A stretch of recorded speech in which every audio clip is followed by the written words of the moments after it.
This is PSVR 2. Yep, after a year of waiting, Sony just dropped the final design for its long-awaited VR headset for the PlayStation 5. Let's use this opportunity to recap everything we know about this bad boy right now. So first off, let's look at the design. As you can see here, PSVR 2 and its accompanying Sense motion controllers sport a white shell.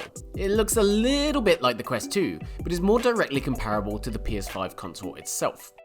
The headset also has a halo ring strap similar to the original device, an adjustment dial at the back, and it's apparently both slimmer and lighter than the original headset. We also get a lens adjustment dial and a padded face gasket that will house a haptic motor. More on that in a bit.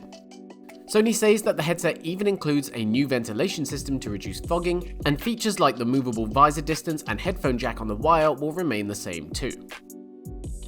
You'll also notice no more glowy lights. Instead, we have 4 cameras in the corners of the visor.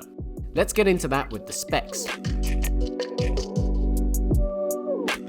Those cameras are for inside-out tracking, which means they're able to see the space around you and use that information to track not only your head movements, but also the position of your controllers. That's right, no more cumbersome PlayStation camera tracking with a limited field of view. This should be a massive improvement for tracking over the original PSVR. That is, if Sony's been able to develop solid inside-out tracking. Alright, let's get into the nitty-gritty of the other specs. Firstly, PSVR 2 delivers a resolution of 2000 by 2040 per eye, which sees it basically double the resolution of the original headset and also beat out the Quest 2. It's also got an OLED display with HDR capability and a refresh rate of 90 or 120 Hz. Sony says it has a field of view of 110 degrees, though it's kinda hard to judge exactly what that could mean. We also know the headset will have eye tracking, and Sony is talking with Tobii about integration. This will be used for foveated rendering and input, which should help both improve performance for games and give us new ways to interact with them. Elsewhere, there's a microphone and an audio jack. As we mentioned earlier, there's also a haptic motor inside the headset itself. Sony says this can be used to create a sensation of something rushing past your face, for example.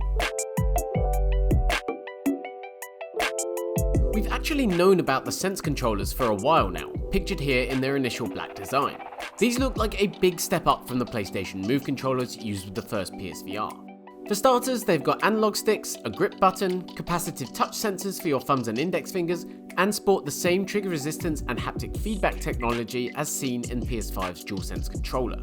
This means you'll feel the pressure when squeezing the trigger of a gun, for example, and you'll get tactile sensations when it comes to hand interactions. Overall, this is one of the most exciting elements of the PSVR 2 package.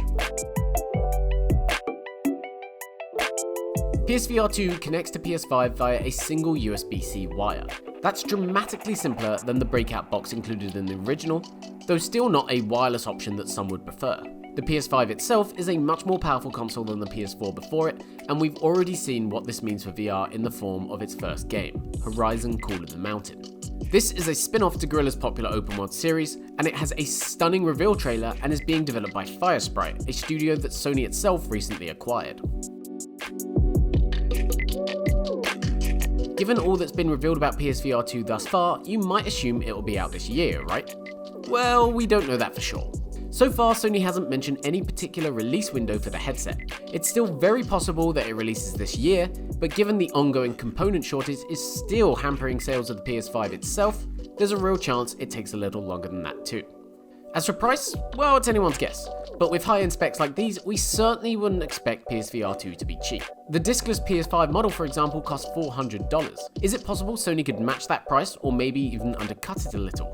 It will certainly have to be aggressive to contend with the $299 all-in-one Quest 2. And that's pretty much all we know about PSVR 2 at this point in time. Thanks so much for watching this video. Make sure to comment, like, and subscribe, hit that notifications button, and stick with UploadVR for all the latest content.